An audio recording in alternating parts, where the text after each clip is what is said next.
سيروا شباب الأمة وتكاتفوا ليلوح فجر أجمل وتسابقوا للمكرمة وحلقوا بسمائنا طرا وخيرا أمنوا. بسم الله الرحمن الرحيم، وأصلي وأسلم على المبعوث رحمة للعالمين سيدنا محمد وعلى آله وصحبه أجمعين. مشاهدينا الكرام متابعينا في كل مكان، السلام عليكم ورحمة الله وبركاته، وحلقة جديدة من برنامجكم ساعة شباب الذي يأتيكم في تمام الساعة 4 مساء بتوقيت أسمر من كل يوم ثلاثاء. بعد هذه البدء نرحب بزميلي الذي يصحبني في التقديم دائما وأبدا، حياك الله يا أبو صقر.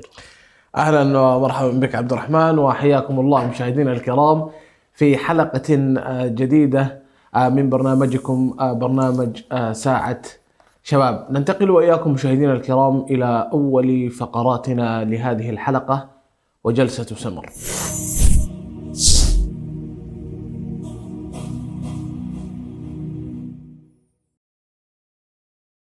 حياكم الله وأهلا ومرحبا بكم مشاهدينا الكرام. عبد الرحمن، موضوعنا لليوم موضوع أشبه ما يكون أنه موضوع أزلي ولم نجد له حل، ومع العلم يعني أنه في منظوره الشرعي والأخلاقي هو محرم شرعا، ومن يفعله يكون يعني أكيد أنه في انحطاط أخلاقي، لكنه أصبح منتشر مع الأسف. ونجد لهذا الموضوع مقاطع تنشر في السوشيال ميديا، فأصبح منتشر بشكل كبير يا عبد الرحمن، وهو الحديث طبعا عن ظاهرة التحرش.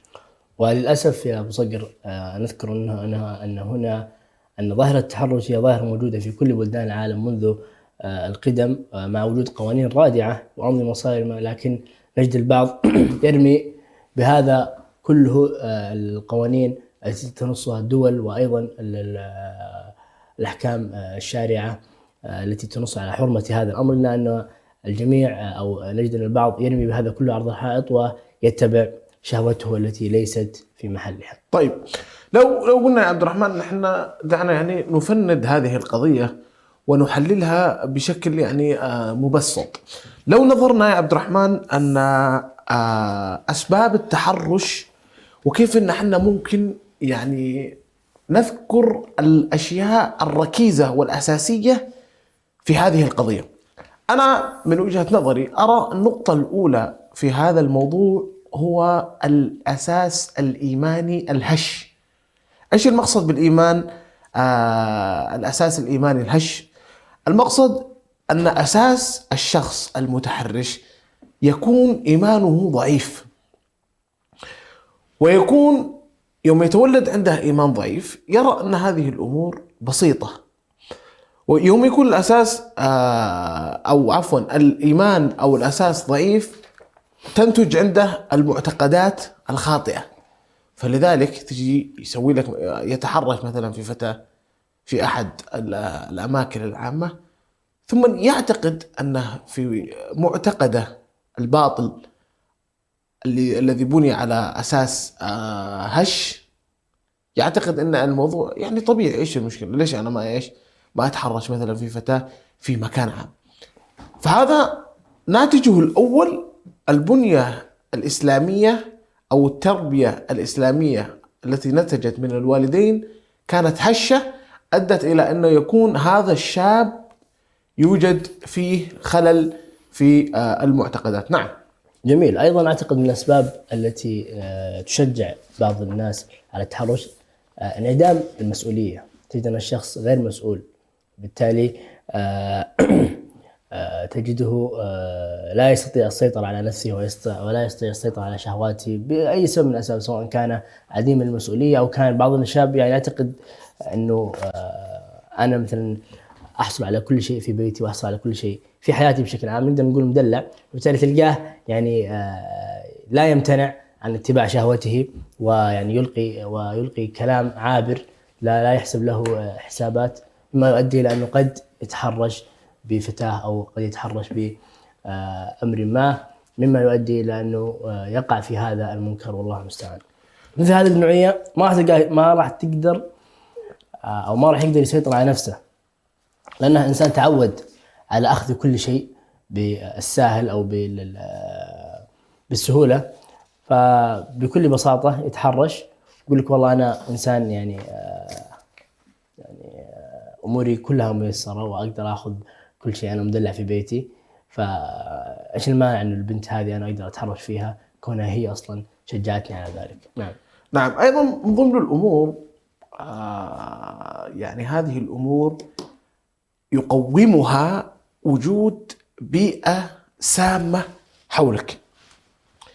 على سبيل المثال، ايش المقصد بالبيئة السامة حولك؟ وجود أصدقاء يعني يعززون هذه الثقافة، أو خلينا نقول هذه الظاهرة. تلقى الموضوع يصل يا عبد الرحمن إلى تحدي، يقول لك والله يا أخي شوف أنا أتحداك في أماكن عام تتحرش بالفتاة وتصور بحيث أن المقطع إيش ينتشر على السوشيال ميديا، فيدخل الموضوع إيش من الأجرأ، من الأقوى، أنا ترى تحرشت ب2 وأنت تحرشت بكم؟ 3 و4 5 6. المحيط اللي حولك يقوم فيك هذه الظاهرة، ففي عقلك الباطني خلاص تعتقد أن الموضوع خلاص يعني إحنا في تحدي مع الشباب، أنا والله في 2 وهذا في 3 وهذا 4، من الأقوى في القضية. فلذلك يوم تحيط نفسك ببيئة سامة تعزز هذه المعتقدات الخاطئة، يتولد عندك أنك تأخذ الأمور هذه ببساطة. ترى أن موضوع التحرش أمر عادي. ليش يقول لك؟ يعني يصل إلى بعض الشباب يقول لك ليش ما نتحرش؟ عادي يعني إيش ترى. لو أنت نظرت للقضية هذه زي ما قلنا أنه أساس ديني خاطئ، والمحيط يلعب دور كبير جدا في تعزيز هذه الظاهرة الفاسدة. نعم. الله المستعان. لا شك وإن كان هذا الأمر واقع يقع فيه كثير من الشباب فهو منبوذ، لأن المرأة ليست سلعة أو مجرد جسد لا يشعر وليس له أحاسيس. ولنفرض جدا أن يا أبو صقر أن المرأة فعلا عبارة عن سلعة وعبارة عن شخص بلا أحاسيس. غالب أو أكثر قضايا التحرشية تكون في دائرة ليست من دائرتك، وبالتالي هو يعني عندما نأتيها بالمنطق الأول أنها ليست سلعة وليس شخص ليس لديه أي أحاسيس، هذا أمر يجعلك يعني تمتنع عن التحرش. فما بالك إذا قلنا أنه والله ممكن يعني ممكن أنه تكون هذه المرأة فعلا الله المستعان تكون هي عبارة عن سلعة وإلى آخره، فهذا الأمر ليس من دائرة حقوقك.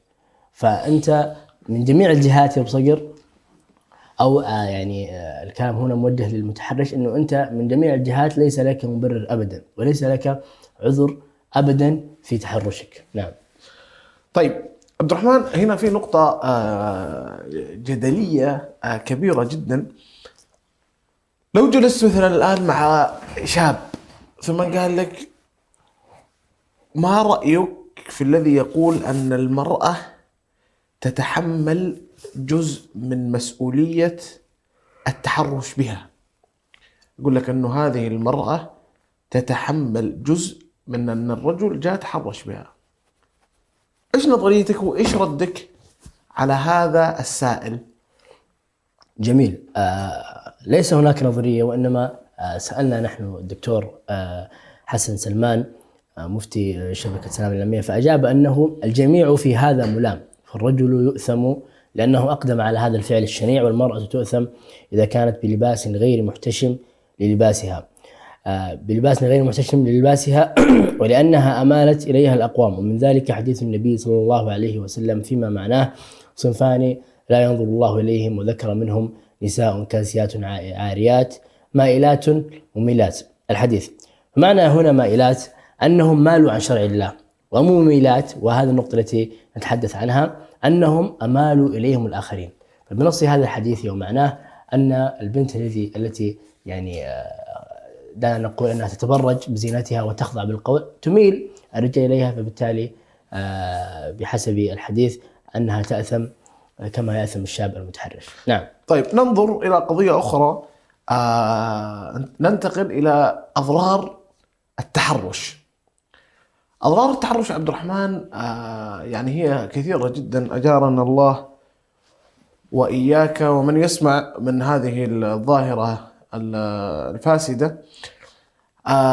قد يكون عبد الرحمن الضرر نفسي طويل الأمد، قد يكون أيضا مستمر يلاحق المتحرش. إذا لاحق المتحرش يؤثر على حياته، فتلقاه يقع في إيش؟ في دوامة الخوف والشك ويجعله يعني أشبه ما يكون يعني عديم الثقة إن صح التعبير يعني. وهذا كله يأتي من إيش؟ من سبب الإنسان المتحرش. أنا يعني والله ما أسميه إنسان بل هو عديم الإنسانية. الإنسان المتحرش أدى إلى أن المتحرش به أصبح يقع في الشك، يقع في الخوف، ما صار يضمن أحد ولا يتكلم مع أحد ولا يخاف من أجل شهوة حيوانية فعلتها أنت، أو من أجل تحدي بينك وبين زملائك أورثت المتحرش كل هذه الأمور، فأصبح عديم الثقة بينه وبين الناس، متخوف، يغلبه الشك من أجل يعني شيء تافه ما استطعت أنك أنت تسيطر عليه. نسأل الله السلامة والعافية. وهنا أبو صقر في هذا النقطة تحديدا نتجلى قول الشاعر إن كنت لا تدري فتلك مصيبة وإن كنت تدري فالمصيبة أعظم. إذا كان المتحرش لا يعلم بخطورة تحرشه بأي كائن، يعني بعض الناس يعني القضية الأساسية عندنا تحرش بالبنات، ولكن قد يتحرش بأي شيء. إن كنت لا تدري عن أضرار التحرش والنتائج التي قد تسببها بتحرشك العابر الغير مبرر والقبيح جدا، فهذه مصيبة. وإن كنت تعلم بأضرارها النفسية وأضرارها التي سوف تمتد على مدى طويل، فالمصيبة هنا أعظم ويعني أعمق. كما ذكرت يا أبو صقر أن هذا الشخص هو ليس من الإنسانية بشيء أبدا، وهو أبعد ما يكون عن مراعاة مشاعر الآخرين. نعم. طيب، التحرش له أنواع. جميل. التحرش له أنواع، قد يكون لفظي جارح خادش للحياة، مما يصل إنك قد تصف جسد المرأة وتدخل في إنك تتجرأ، أو إنك أنت أصلا ما تحسب حساب الكلام فتدخل في القذف بشكل صريح. وطبعا هو مؤثر نفسي كبير جدا. وقد يقول المتحرش أنها مجرد إيش؟ كلمة فيستهين بها، ولكن يعني ما تعلم الكلمة هذه إيش مدى وقوعها في قلب الذي أمامك. فصورة من صور التحرش هو التحرش اللفظي، اللي بعض الناس يتكلم يقول لك والله يا أخي ما عليك يا رجال، وقد يقع في إيش؟ يقع في أنها يقذف، وأنها تقع في قلب المتحرش به، فيعني تدخل في تأثير على الإنسان وهو لا يشعر. نعم.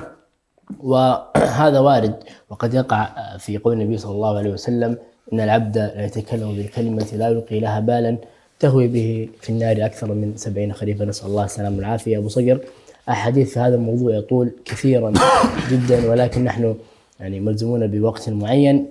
مشاهدينا الكرام، دعونا وإياكم ننتقل إلى فقرتنا القادمة ترند.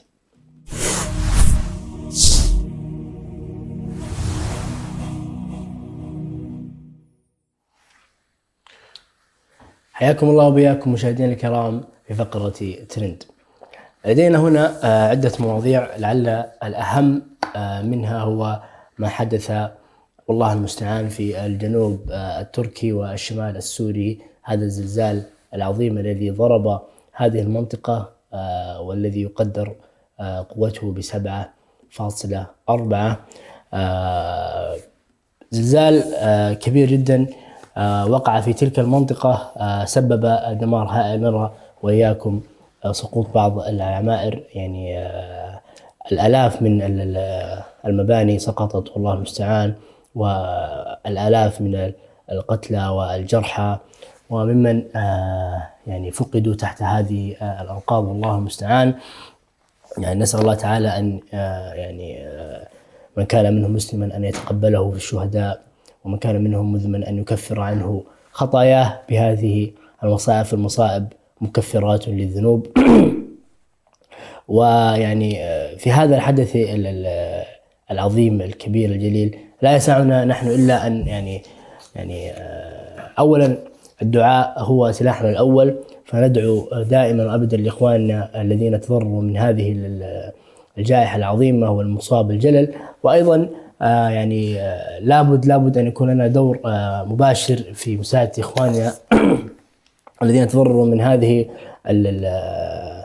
الفاجعة الكبيرة، سواء إذا كانت مساعدات مادية أو كانت مساعدات معنوية مثل نشر حسابات الجمعيات الخيرية التي تساعد هؤلاء الناس بقدر المستطاع، وإن كان المصاب أكبر بكثير من أن نساعدهم، ولكن هذا الذي لدينا والذي نستطيع أن نمدهم به والله المستعان. هنا أيضا يعني نذكر أن هناك مواقف كبيرة من بعض الدول المجاورة التي أرسلت طائرات يعني تساعد هؤلاء الناس ومحملة بالمواد الغذائية والمواد العلاجية والممرضات والممرضين والدكاترة الذين سوف يعني يقومون بمعالجة المصابين. نسأل الله تعالى أن يرفع هذا البلاء عن الأمة الإسلامية وأن يغفر لنا ويرحمنا. طيب أبو صقر، ننتقل إلى الترند الآخر. طيب ننتقل وإياكم إلى الترند الثاني. الترند الثاني عبد الرحمن الحديث عن تشكيك الإعلاميين لوصول الهلال إلى نهائي كأس العالم. يعني الجميع يقول أنه وصول الهلال إلى نهائي كأس العالم للأندية بأنه وصول مدفوع، تحس أنه زي اللي دفوهم وطلعوا يلا على النهائي. فإيش تعليقك؟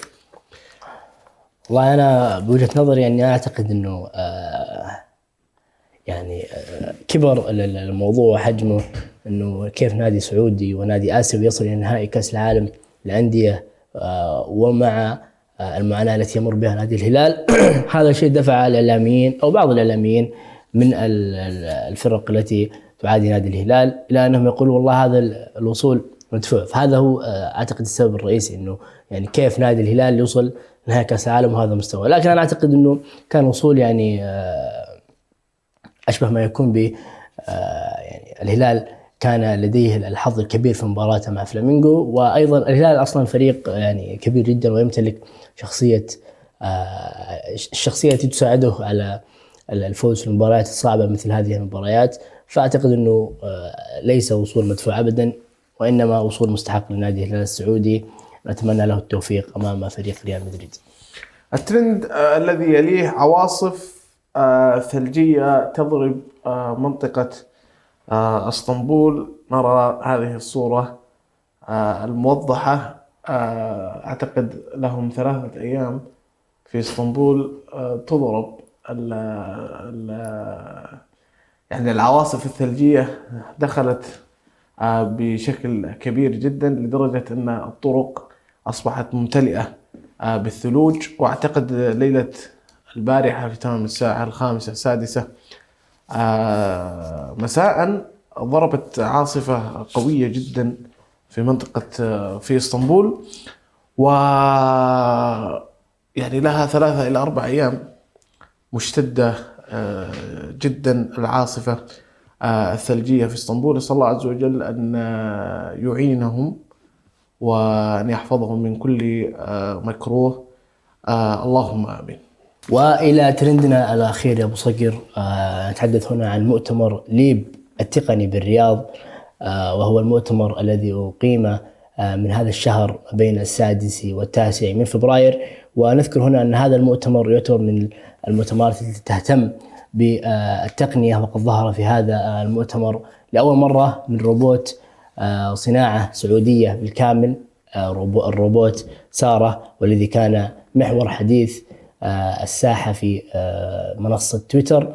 هذا المؤتمر هذا الريبوت الذي هو من صناعة سعودية. هذا المؤتمر طبعا يا أبو صقر يهتم بالتقنية، وقد يعتبر هو من أهم المؤتمرات التي يعني تهتم بالتقنية بشكل عام، وقد يعني شاركت فيه أكثر من 700 شركة حول العالم، ويعني أرقام يعني تسجل في هذا المؤتمر أرقام كبيرة جدا.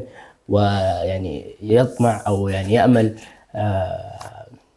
تأمل الدولة السعودية أن يكون هذا المؤتمر هو الأول من نوعه في العالم. مشاهدينا الكرام، ننتقل وإياكم إلى فاصل. بعد هذا الفاصل سوف نتحدث عن آخر فقراتنا في هذه الحلقة، فابقوا معنا. أجمل وتسابقوا للمكرمة وحلقوا بسمائنا طرا وخيرا أمنوا.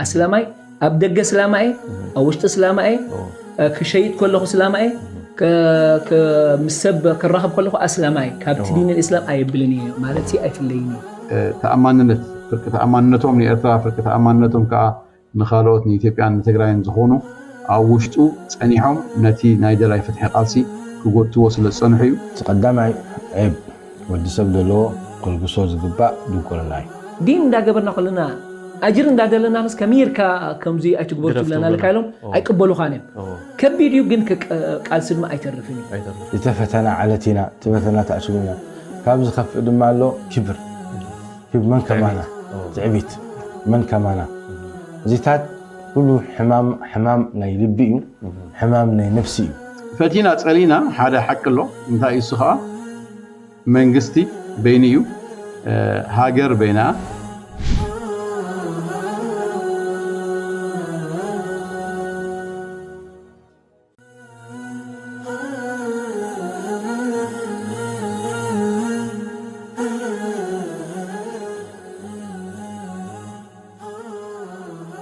أعزائنا المشاهدين، يمكنكم الآن متابعة بث قناة سلام الفضائية عبر قمر سهيل سات على الترددات التالية: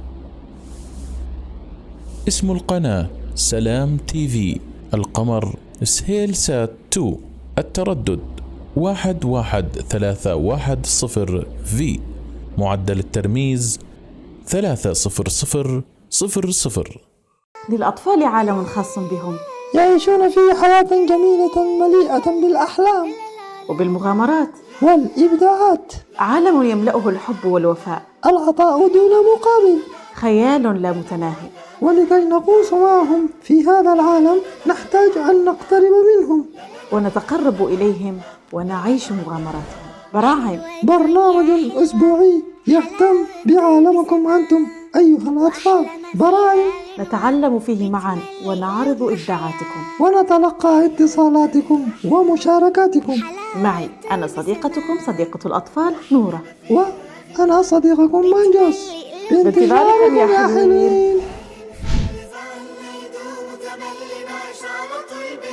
خلينا نعيش هالفرحة اليوم ونفرح انت وانا، ليه نخلف عنا يدوم وتملي نعيش على طول بهموم. خلينا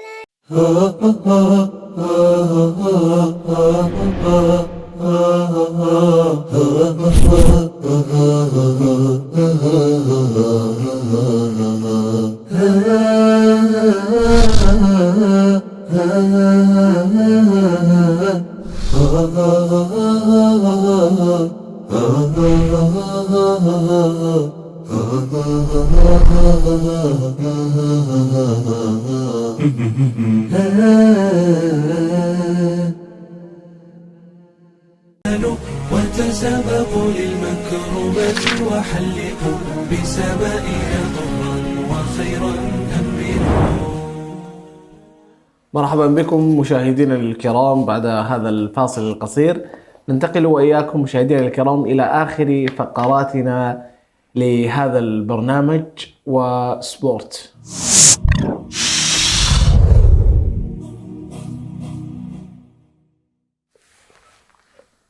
حياكم الله من جديد في فقرة سبورت. أبو صقر، العالم كله الآن يتحدث عن البطولة الأهم في هذه الفترة، تحديدا كأس العالم للأندية. حدثنا أبو صقر عن مباراة الهلال وفلامينغو، وما هي أسباب خسارة فلامينغو وتأهل الهلال إلى النهائي، وقبله أيضا لدينا مباراة الهلال والوداد. طيب، نتكلم عن مباراة الهلال والوداد التي انتهت بصالح نادي الهلال بركلات ترجيح. كما ذكرت سابقا، نادي الهلال تجد عنده ايش يعني ذكرني بريال مدريد في اوروبا. عنده شخصية البطل مهما يغيب عن البطولات، لكن ما تضمنه، يعني ما تضمنه، يكون دائما متأخر متأخر متأخر، فجأة يخرج كذا ويصل إلى مبتغاه. ففوزه على الوداد المغربي كانت مباراة جميلة صراحة. اللهم صل على محمد. انتهت بفوز نادي الهلال السعودي، لكن المباراة الأكثر جدلا والكان أكثر الجماهير في، يعني مو في المملكة العربية السعودية بل في شتى أنحاء العالم، يعتقدون أو يرجحون فوز نادي فلامينغو على نادي الهلال السعودي. ولو نظرنا إلى كتيبة نادي فلامينغو، كتيبة قوية جدا. يعني أنا أعتقد أنه ما أدري كم 100، يعني مبلغ ضخم القيمة السوقية للاعبين نادي فلامينغو، يضمون عدد من اللاعبين الكبار، ونادي منظم وقوي جدا. فكان أغلب المشجعين الرياضيين يعتقدون فوز فلامينغو بنتائج كبيرة، لكن نقطة تحول المباراة كانت في الطرد الأحمر لصالح نادي فلامينغو. خرج كرت الأحمر، انطلق نادي الهلال وفاز بنتيجة 3-2. أهنئ الأمة الهلالية بهذا الانتصار الكبير جدا، وأشيد بلعب اللاعب الكبير جدا.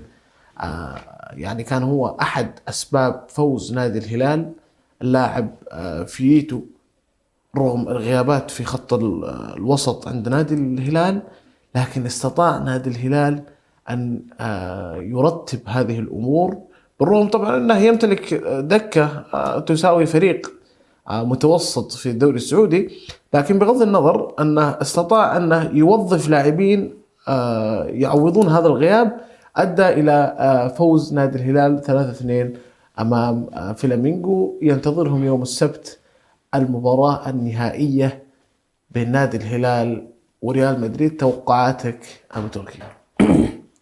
والله أعتقد يا أبو صقر أن يعني الهلال فاجأ الجميع في مباراة فلامينغو وريال في نصف النهائي، إلا أنني لا أتصور أنه هناك فريق آسيوي أو فريق أوروبي، وإن كان نادي الهلال والنادي الأهلي المصري والوداد والترجي هم من الأفرقة الكبار الذين يملكون الشخصية التي تساعدهم على الفوز، إلا أنه لا يوجد نادي في هذه المنطقة يستطيع التغلب على نادي أوروبي يعني متألق، فما بالك كون هذا النادي هو بطل دوري أبطال أوروبا، فما بالك كون هذا الفريق هو ريال مدريد، وإن لم يعني يمر في أفضل الأحوال، لأنه ريال مدريد يبقى ريال مدريد. فأنا أعتقد أن حظوظ الهلال في هذه المباراة صعبة جدا وأشبه ما تكون بالمستحيلة، إلا أنه كما فعلها في مباراة نصف النهائي، فالهلال قد يفعلها في النهائي. وإن كان الهلال ليس مطالب أبدا بالفوز في هذه المباراة، يعني عندما تصل إلى نهائي كأس العالم للأندية، صحيح أن الحظوظ تكون 50-50 مقسمة بين الفريقين، ولكن لابد أن على لاعبين الهلال أن لا يلعبوا بضغوط كبيرة حتى يعني يظهروا بمظهر جميل ومظهر لائق، خصوصا انه هذه المباراة سوف يشاهدها يعني الكثير من مشاهدين كرة القدم. بالتالي نادي الهلال يمثل الكرة السعودية أولا، يمثل الكرة الآسيوية والكرة العربية بشكل عام، وبالتالي لابد أن يظهر بالمظهر اللائق، وقلوبنا كلها مع نادي الهلال السعودي. طيب ننتقل وإياك يا أبو صقر إلى الحدث الغريب الذي حدث. طبعا لدينا هناك مباراة أخرى هي ما تكلمنا عنها، وهي مباراة ريال مدريد والأهلي اللي انتصر فيها ريال مدريد. يعني هنا لا يوجد أي مفاجأة كون أن ريال مدريد هو الذي انتصر بنتيجة تاريخية، لأنه نادي الأهلي كان مقارع لنادي النادي العاصمي لإسبانيا، إلا أنه شخصية البطل التي يمتلكها ريال مدريد تجعله يفوز وإن كان في آخر دقائق المباراة. جميل. طيب لدينا هنا يا أبو صقر مباراة جمعت ما بين باريس سان جيرمان ومارسيليا في نصف نهائي كأس كأس فرنسا. هنا لدينا الفريق الذي خرج من أمام فرنسا، وعفوا نعم عندنا في دور 16 نادي باريس سان جيرمان بقيادة الكابتن الكبير والنجم الأرجنتيني ليونيل ميسي خرج أمام فريق مارسيليا بنتيجة 2-1. كانت نتيجة غير متوقعة أبدا، كون نادي باريس سان جيرمان يعني يمتلك نجوم كبار جدا، إلا أنه نادي مارسيليا كان بالمرصاد. ويذكر هنا أن نادي مارسيليا يعتبر من أعرق الأندية الفرنسية التي تأتي مباشرة بعد باريس سان جيرمان، ولكن هذه المباراة لعل غياب النجم الكبير كيليان امبابي أثر بشكل سلبي على هذه المباراة. كان فيه لغط أو كلام كثير حول غياب لاعب كريم بنزيما وفينيسيوس عن مباراة النهائي أمام نادي الهلال، لكن قريت قبل شوي في الأخبار أنه جاهزية اللاعب بنزيما وفينيسيوس وأعتقد في لاعب ثالث ما يحضر لي اسمه جهزوا للمباراة. فأنا توقعاتي صراحة يعني كما ذكرت عبد الرحمن أنه الهلال ما قصر صراحة، كنا يوصل إلى نهائي كأس العالم للأندية. هذا أمر كبير جدا، أي إنجاز كبير جدا نفخر به نحن كمسلمين وكنادي عربي وصل إلى هذه القمة الكبيرة جدا. نعيد ونكرر تهانينا للأمة الهلالية الزرقاء، هذا الإنجاز الكبير جدا، وقلوبنا معكم إن شاء الله في نهائي دوري في نهائي كأس العالم للأندية، ونتمنى أن يكون الكأس أزرق يستاهل. والله هي لو صارت فالموضوع بيكون يعني من مستحيلات كرة القدم الحالية. طيب أبو صقر لدينا هنا أيضا في الدوري الإسباني برشلونة ينفرد بالصدارة ويبتعد بفارق 8 نقاط عن الغريم التقليدي ريال مدريد. هذه النتيجة التي هذا الفارق الكبير الذي يعني أتى بعد خسارة ريال مدريد وتعثر ريال مدريد أمام فريق ريال مايوركا بنتيجة 1-0 التي استفاد منها نادي برشلونة، وتفوق على نادي إشبيليا بمباراة انتهت 3-0 تألق فيها الكابتن جوردي ألبا وأيضا النجم رافينها. بشكل عام برشلونة يعيش أفضل أحواله منذ انضمام تشافي إليه. نجد هنا بطولة سوبر أمام ريال مدريد وانفراد بالصدارة ويعني تألق لاعبيه. يعني أعتقد أن برشلونة من زمان ما أتت عليه مثل هذه الفترة الجميلة جدا في آخر 6 سنوات، أو تحديدا بعد خروج ليونيل ميسي من برشلونة. توقعاتك السنة هذه يا أبو صقر الدوري الإسباني، هل يذهب لبرشلونة كما هي المعطيات، أما أن ريال مدريد ممكن يسوي المنتدى كما جرت العادة؟ والله احذر من ريال مدريد إذا عاد. الفارق 8 نقاط أبو صقر. والله يا أبو تركي السنة الماضية نادي الاتحاد كان فرق 18 نقطة من 13 نقطة مع نادي الهلال، وفي نهاية الدوري أخذ الهلال السعودي، لكن أنا أتمنى تحقيق ريال مدريد الدوري الإسباني. عجيب. يعني أنا صراحة أصف في صف ريال مدريد ولا أصف في صف نادي برشلونة، لكن يعني ودنا أنه يعود برشلونة عشان تعود المنافسة. الكفة كلها مايلة عند ريال مدريد، فودنا أنه يعود يأخذ الدوري عشان تصير فيه منافسة ويرجع الدوري الإسباني كما عهدناه سابقا. والله شوف، في الدوري الإسباني يعني بحسب الأرقام الموجودة عندي إنه يعني آخر 10 سنوات المسيطر الأكبر على البطولة هو نادي برشلونة. يعني نتحدث هنا من عام 2000، وخلينا نقول من عام 2010 البطل هو برشلونة، ثم ريال مدريد، ثم برشلونة، ثم أتلتيكو مدريد، ثم برشلونة، ثم برشلونة، ثم ريال مدريد، ثم برشلونة، ثم برشلونة، ثم ريال مدريد، ثم أتلتيكو مدريد، ثم ريال مدريد.